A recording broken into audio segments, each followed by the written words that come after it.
This is the Authentic Change Podcast, and I am Mike Horne. Authenticity reflects what we want from each other and our organizations: open communication, trust, community, fun, and opportunity. I want to help you to do your best in your personal and professional relationships. This podcast delivers expertise, insights, and approaches on authentic leadership, to live your purpose, to lead from your values, to establish connected relationships, to steward people and culture change, to build and sustain prosperity, and to open doors and possibilities. This podcast will assist you in paving the way forward to personal, team, and organizational prosperity. Welcome to another episode of Authentic Change with Mike Horne. I am absolutely delighted today to have Jake Jacobs as the guest on the podcast. Jake may not know this, and I was trying to reconfigure a relationship with Jake in my head. I think I met him. Jake, I think we met originally when you were doing some work with your mentor, Kathy Dannemiller, yes, at Marriott International. I was sort of brand new there. I was working in Rick Goldstein's organization, and that's where we met, I think, when you were doing some of the real-time strategic change stuff. So. Yes, we were, and Rick's a good friend. Yes, I guess we did meet, Mike. Good to see you again. So it's good to see you again. So, but here's another story about Jake, which you may find more compelling than my story about Jake and meeting a long time ago at Marriott International during some great work that they were doing on large-scale organizational change at that time. But let me tell you about Jake. For more than 35 years, Jake's worked in a variety of industries. He counts 61 of them, ranging from high-tech manufacturing to hospitality to entertainment to financial services, consulting to nearly 100 organizations, ranging from big Fortune 50 corporations, global corporations, to community theaters. And he says that he's supported more than 210,000 people directly on important changes to their business. So I'm curious about that. He's, of course, partnered up and down in organizations, from CEOs to employees at the front line and change makers in middle management organizations in places like Ford, Kraft, Marriott. And he's also helped the city of New York and the NHS in the UK and the US Army and Navy. So, Jake, I'm absolutely delighted that you're here today on Authentic Change. And I'm really curious and interested in talking about your new book, The Leverage Change. So welcome, Jake. Do you want to tell the audience a little bit about yourself? As you've said, 35 years. I do want it known that I started very early on. I was about 6 when I started. No, that's not true. But I did begin my first consulting job was when I attended bar in college. And I was 21 years old. And I was working at Dooley's of Ann Arbor. And I said to the owner of the bar, because I was in organizational psych classes, and I thought I could get some independent study credit. And as in most workplaces, people were complaining about one thing or another at the bar. And I thought, well, maybe it could be a little bit better there too for me and everybody else. And so my first consulting contract with the owner, he said, do whatever you want, Jacobs, just don't F anything up. So that was the standard of excellence when I began my consulting career. And we did have some meetings. I did a questionnaire, as all good organizational psychology students should do. And things got a little bit better. We had some cross training that we did. There were some wants and offers negotiations between the wait staff and the bartenders. So we did a few sort of basic change strategies, and things got better. And I was hooked at that point. Had an internship with Kathy Dannemiller, as you mentioned, and joined her organization, worked there for 10 years and left as a partner. And so I've had the opportunity to work in a lot of different organizations on a lot of very different kinds of change efforts, whether they were small or large, or they were in, as you were saying, different industries. But the one thing that cuts across all of them, that cuts across all of my work, is how do you engage people in creating their collective future? And with this latest book, I have added faster, easier, and better than they imagined otherwise. So that's just a bit about how I got started in this field and a little bit about my work. And I'm eager, Mike, to get into the rest of the questions that you may have and the conversations that we'll have here. Yeah, I surely do. And I think about one of my early consulting projects in Ann Arbor. I was working for a big public utility company, and they had a multiple football field-sized office in Ann Arbor. It just spanned. It must have been an acre of people, or more than multiple acres of people. And we were working on productivity improvements in this large public utility. And it was at the time we were working with subliminal messaging in the system. And I think it was too crazy. And I'm not very proud of that work, but I think we were pumping in like about 4 o'clock, messages: work harder, work faster. Oh dear. Oh my goodness. But that wasn't a sense of future perfect, which you talk about, how to engage people in their future. One thing, yes. As I read Leverage Change, one of the reasons I think you wrote it, and I hope you'll clarify this, is that you want readers of that book and larger audiences, I'm sure, to make great things happen with change for individuals, for teams and organizations. Is that right, Jake? Absolutely. Absolutely. I think that is in the book near the beginning. And great things for me, Mike, get defined by those people, not by me. And one of the things that I'm most excited about in the book is that it can be used with any existing method that you're happy with. So I talk to people about making a good thing better. This is not something that's going to come in and say, you need to stop doing what you're doing and start doing what I'm saying. What this says is, you need to continue doing everything that's worked really well for you. And if you're interested in faster, easier, better results, whatever those may be, then this is the book for you, because it will supplement the good work you're already doing. That's great. And when I think about making great things happen with change for individuals, I think about that as often a difficult journey for folks, as probably one of our colleagues said that. Well, no, I mean, I think we're conditioned to believe that learning is fun and isn't it great? And the reality is, far from that, right? That it's often difficult, anxiety-producing, stressful, and when we're thinking about that kind of personal change, when we're thinking about individual change, how do we make it great? And this is, all in the quest for authenticity, right? To bring more of who we are to what we do.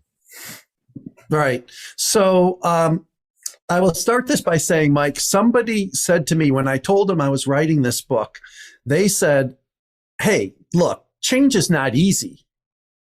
And they, like to pick a fight with me, like I was saying it was. And I said, look, the title says faster, easier, and better. Uh-huh. So what I'm talking about is easier than it would have been or that it has been.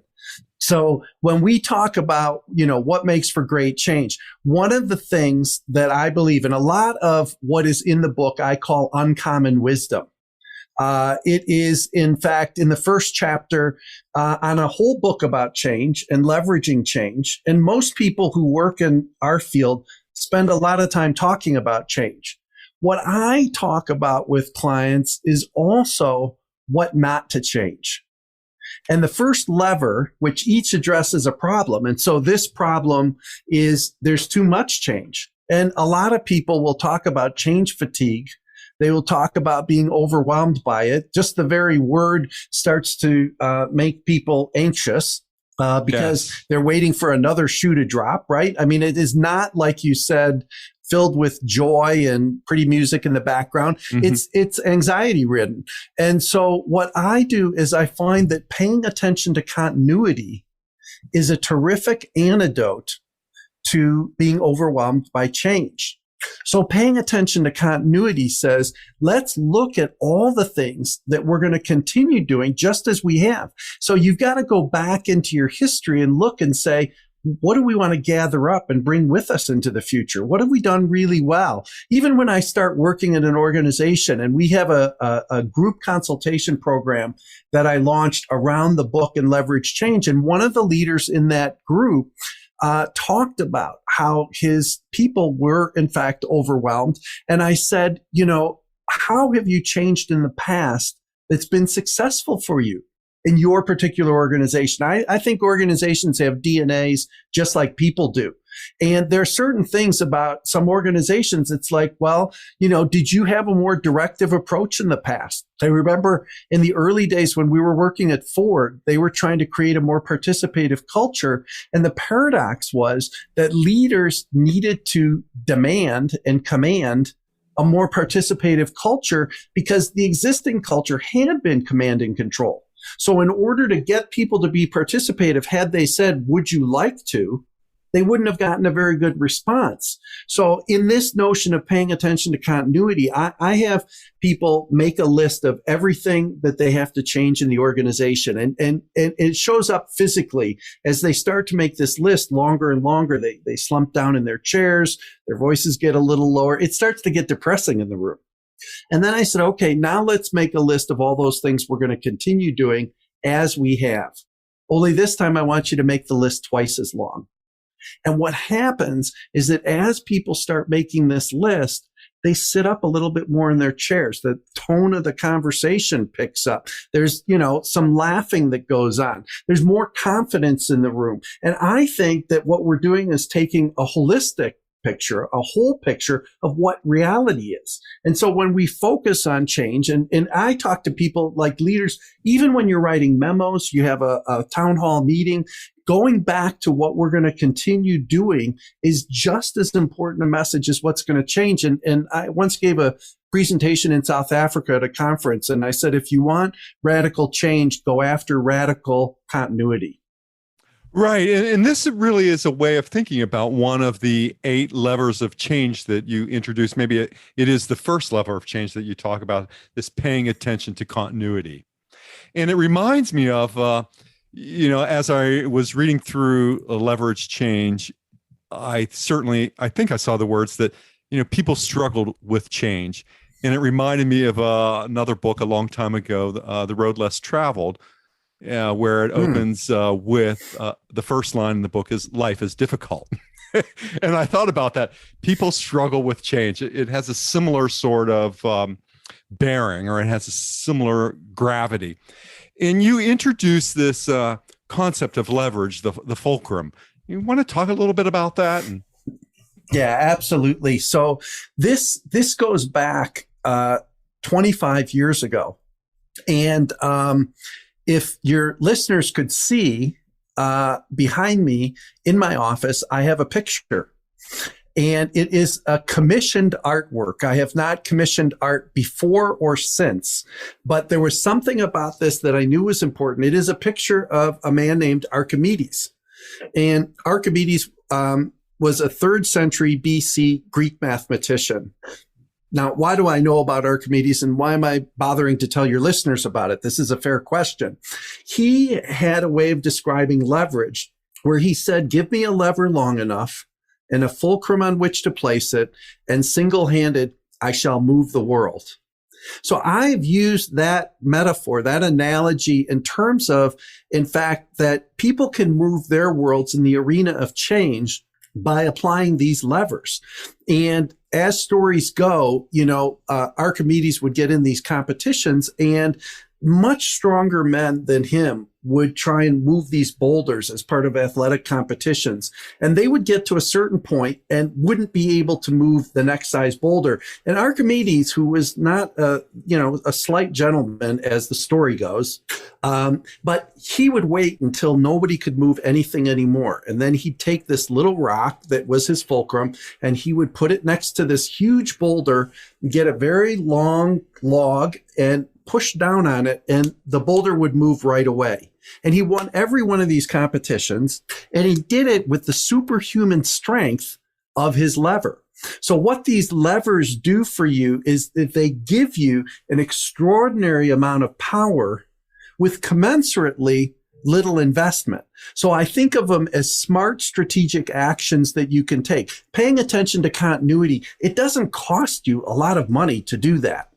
It's not going to take you extra time, but what it will do is it will change the mindset of the people in your organization so that they're able to absorb, 10x the amount of change that you may have to deal with, because the continuity gives them firm ground to stand on, to take a leap into the unknown of change. And the more firm ground that you've got to stand on, the more confident you are, the more excited you are about the future, the more energized you are. All of these are key ingredients of success of any change work that you're doing in an organization. So these levers work double or triple duty for you, so that when you pull them out and use them, the power that comes along with them is similar to what Archimedes got so long ago.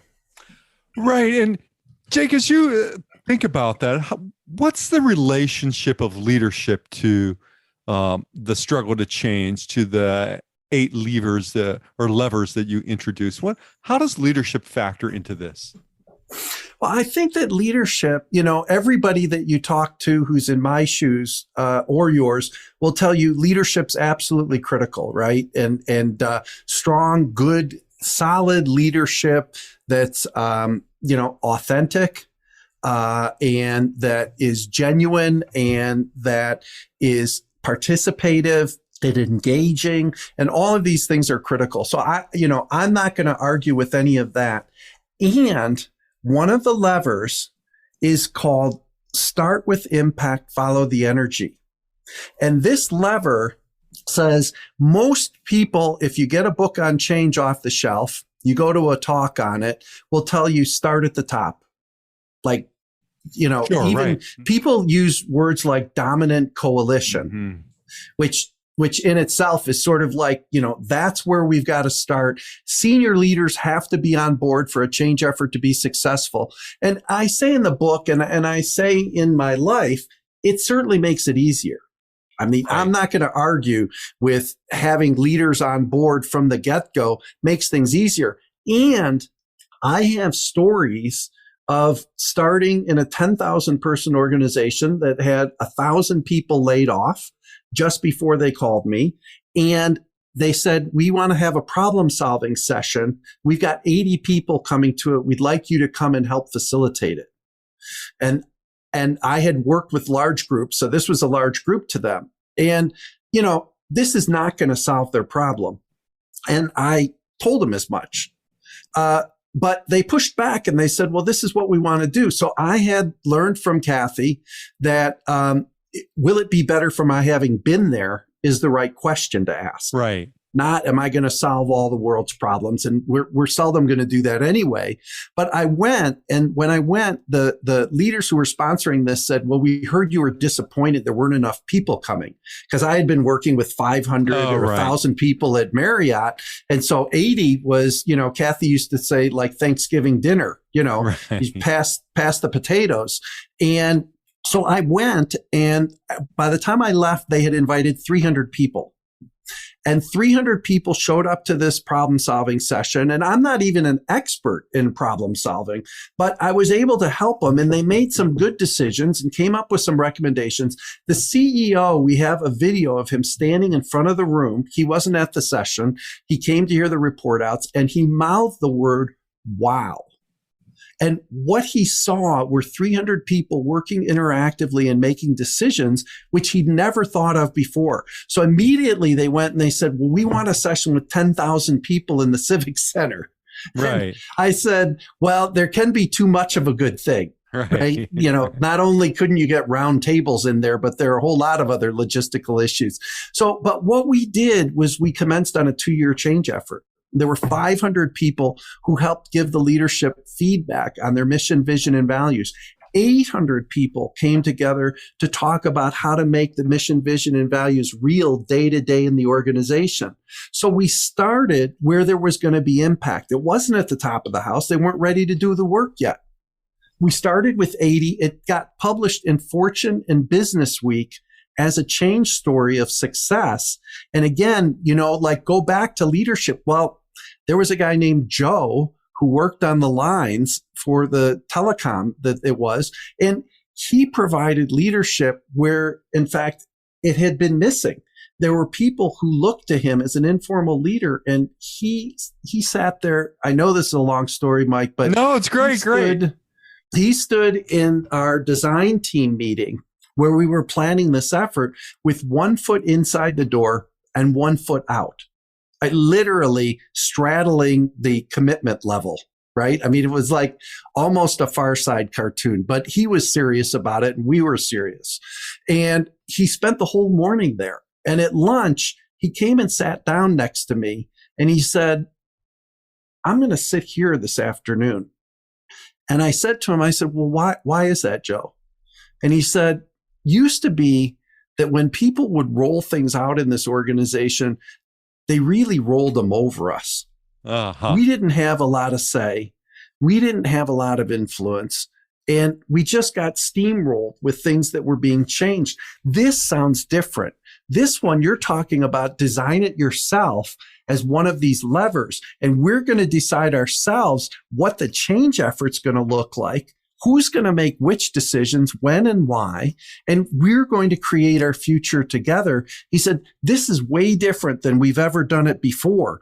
And so that whole notion of design it yourself is one of the other levers that says, figure out for yourself. Every change effort, I believe, should look different.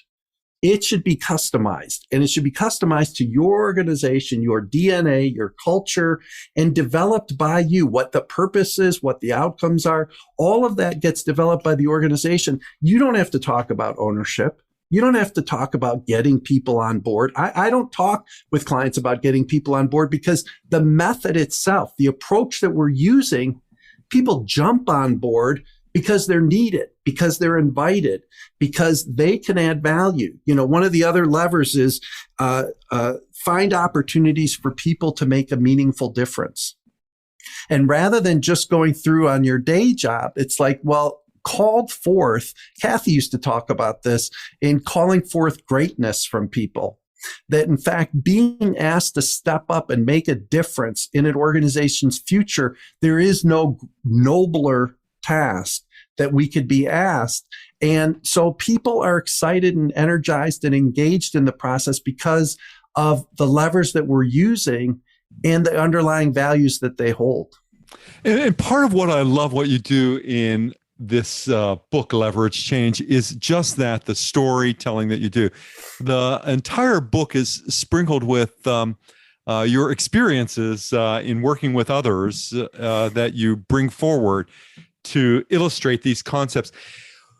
As you think about it, Jake, is there one lever that's more difficult for people to grasp than others, or something that people maybe more naturally gravitate towards than others? I like that you gave me a choice there. That's helpful, because what I'm going to talk about is, I think, one of the easier levers that once you get it, you'll never forget it. And you'll be able to use it every day in everything that you do. So it's like, okay, and where is the snake oil, right? I mean, come on. Are you serious about this? This deals with the problem of change being too slow. And a lot of organizations struggle with this. I mean, it becomes a competitive issue. I've had clients say to me, look, this is going to take so long that it's not going to be relevant by the time it's implemented, right? So it doesn't even matter. So the lever for this one, or the cycle that organizations sometimes run through in terms of collecting data problems. And here we are, 12 months later with no real right. results. And you get, analysis paralysis, all, there are all kinds of ways to describe, and it's the same issue that things aren't happening fast enough. So the lever that I designed to address this is called think and act as if the future were now. And what I believe is the pace of change is governed by the paradigm we hold. And a flawed paradigm is going to get in our way. So the paradigm that most people have about the future is it's something that will arrive at a later point in time. I mean, isn't that the definition? It's out there. We're in the present. The future is a disconnected place. Sometime we have to wait for it to arrive. And I believe that waiting for it to arrive gets you exactly that result. You have to wait. So even somebody who says we're working on Vision 2025, by definition, you're saying success is we're going to wait until 2025 to achieve this. Think and act as if the future were now says, rather than waiting for the future, reach out, grab some part of that future and bring it back into the present. So we do that by getting some image of what that future looks like. So if you want a more participative organization, the question is, if I were in that organization and we were a participative place now, how would I be thinking and acting? What decisions would I make? Who would be involved in this decision in the first place? Who would even be in the room for this meeting if we had a participative organization? And I've got a great story of an executive team debating how to win market share in a new region. It was a retail operation. And they had, a spirited debate in the morning. And at lunch, I said to them, you said that you wanted a participative culture. Is this who should be in the room for this conversation? And they had come up with two answers and had sort of gotten at loggerheads, and they were stuck. And they looked at me and they said, well, of course not. And I looked back at them and I said, okay, well, who would be here? And they started listing them. We wrote them up on a flip chart, all the different stakeholders and salespeople from other regions and salespeople from this region and, people who were in the training and development department. So I said to them, all right, well, let's get them in the room. So they pulled out their calendars. They were going to have next week's meeting include all those people. And I said, no, let's not wait a week. Let's bring them in now. We're at lunch, get a hold of these people, and we got as many people as we could from in the office. The rest of them called in, got in on video calls.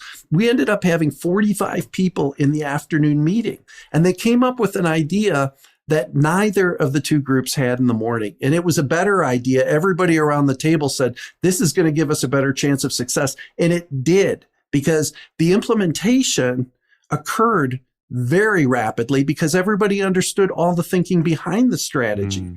And the commitment to the strategy was there because they'd helped craft it. And so rather than waiting, I say to my clients, here and now is our future. And if we believe that to be true, we can make it so.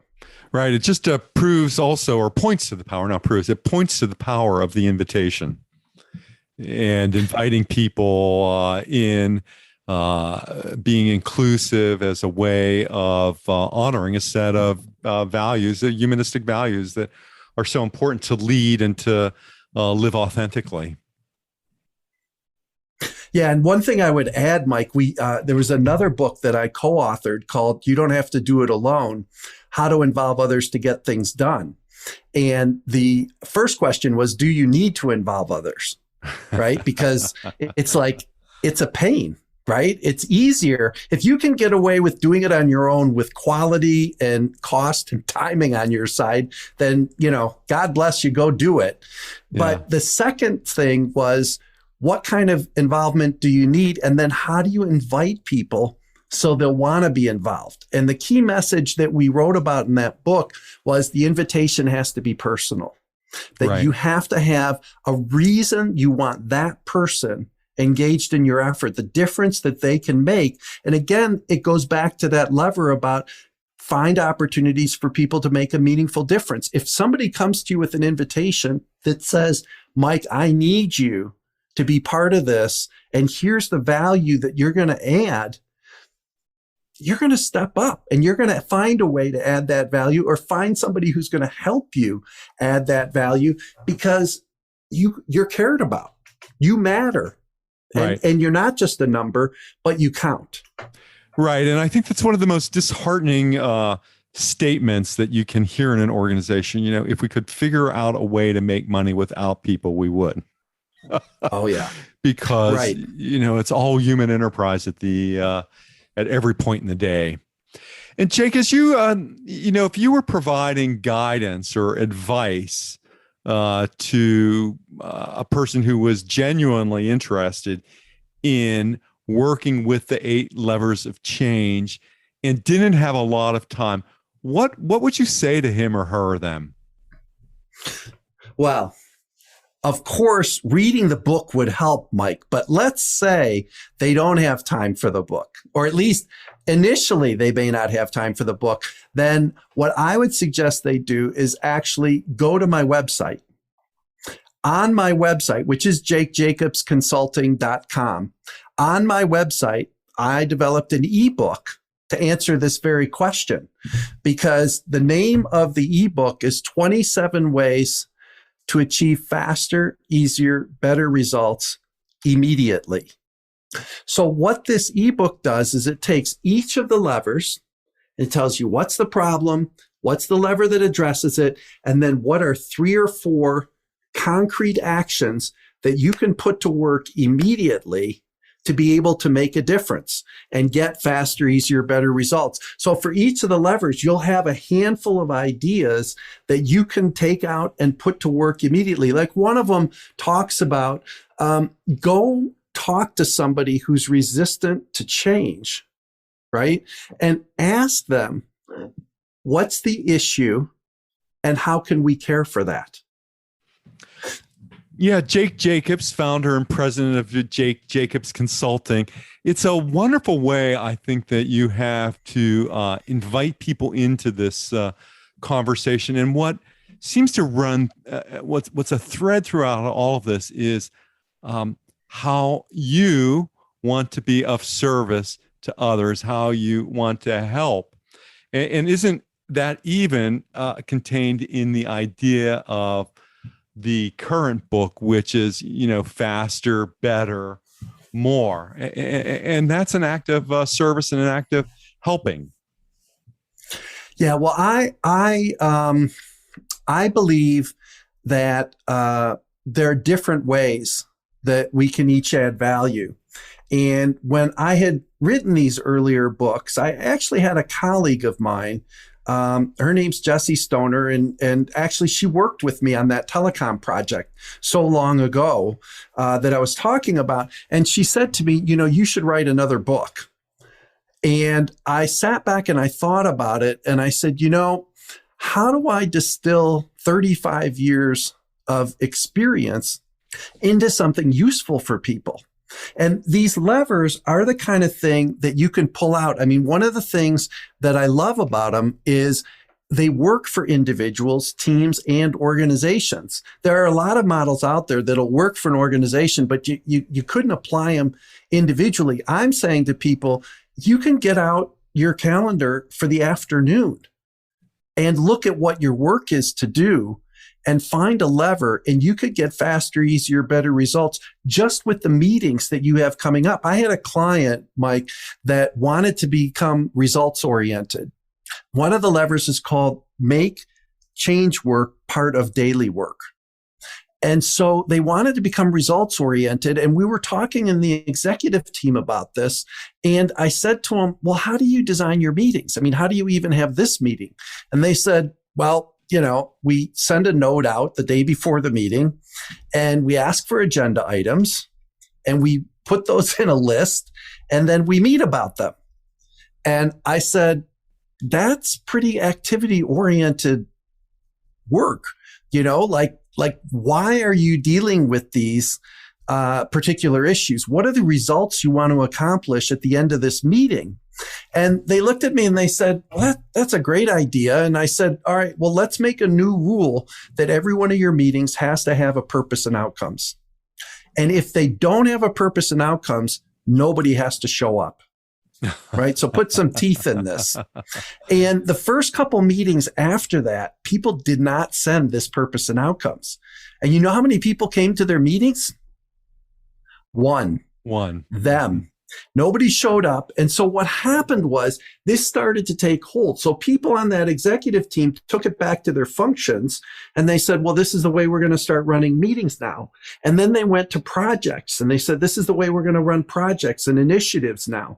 And so one of the things about this lever is by applying a lever alone without it even being a formal change effort. So there's no budget, there's no team, there's no initiative leader, there's none of that is needed.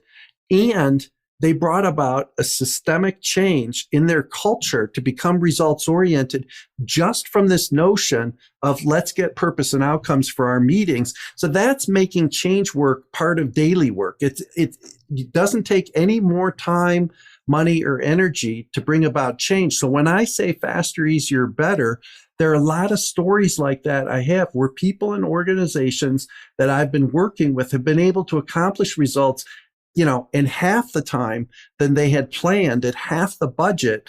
And people are like, well, how is that possible? Well, there's an example of one story out of the book. There are 44, I counted, right? So there are 44 in the book, all of them evidence that these levers really do pay dividends. And maybe, Jake, is a way of, wrapping up and thinking about our discussion today. And maybe what you were just describing was an example of how to take leverage into your own hands. But how do we, approach that? Are there some simple steps or some actions or approaches or mindsets that might be needed to take leverage into our own possibility? Yeah, I think, Mike, probably the place to start is to embrace change, to see it as an opportunity and to see it as a way to get more done with less. Just the very thought of that makes a difference. So here's one more story. I was working with, this was a social service agency, and they were in Ann Arbor, Michigan, where I used to live. And they were trying to do fundraising, and it was a down economy. And they had gone ahead, and I think it was like $250,000 was their goal. And they'd actually achieved it. And they provided daycare. So for kids that were 0 to 5, before they went to kindergarten, they would provide daycare for unwed mothers. And so they were celebrating this $250,000 accomplishment. And the chair of the board said, wait a minute. She said, we've got 2,000 kids. We've got to take care of them for 5 years, right? And we cost $4,000 a year to take care of those kids. So if you do the math on that, you've got a $20 million problem. You don't have a $250,000 problem.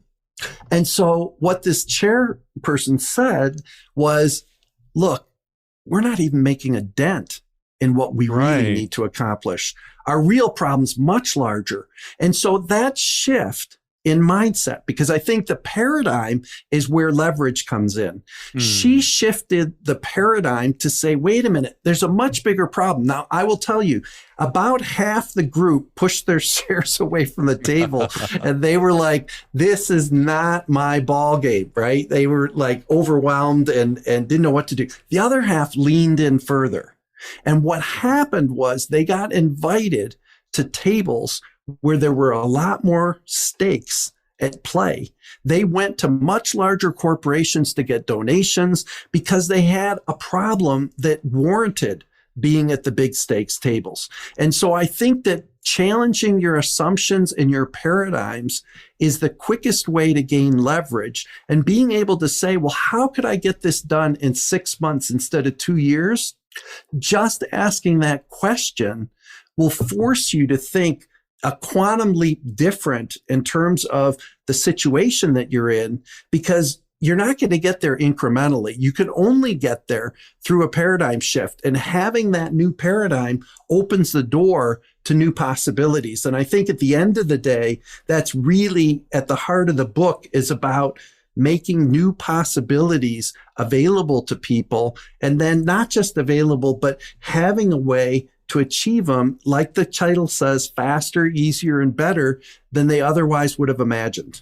Yeah, I love that. I mean, I think about it as, how do we make the possible probable? And it's Absolutely, a wonderful great way to say it. It's a wonderful way of thinking about it. And Jake, if our listeners wanted to get in touch with you, how would they do that? I mean, where do they find Leverage Change? I mean, yeah. So I mentioned the website, jakejacobsconsulting.com, and there are resources on there. Amazon and all online retailers, as well as your local bookstores, will have Leverage Change available. And the other thing that I invite people to do is to connect with me on LinkedIn. Perfect. And that's Robert Jake Jacobs on LinkedIn. And I do short Jake on Change videos. And just to give you an idea of one of these, I talk about what kind of driver are you for change in your organization. And I tell the story of my parents, who are 91 and 86, happened to live 5 doors down, but that's a whole nother story. And we took their license away, right? I mean, took the cars away and the keys. And so we drive them where they need to go. My brother and I do. And I talk about, like, when we go places, it's their agenda.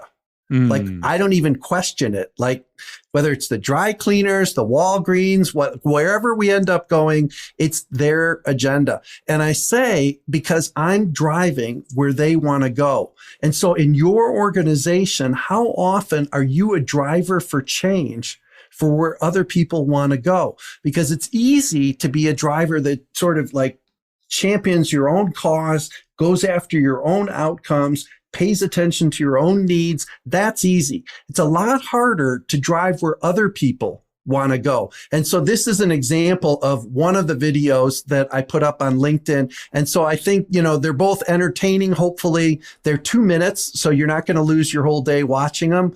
But there are also lessons in there that I hope people are able to take and put to good use. Oh, that's wonderful, Jake. I think about, there go my people, I must follow them.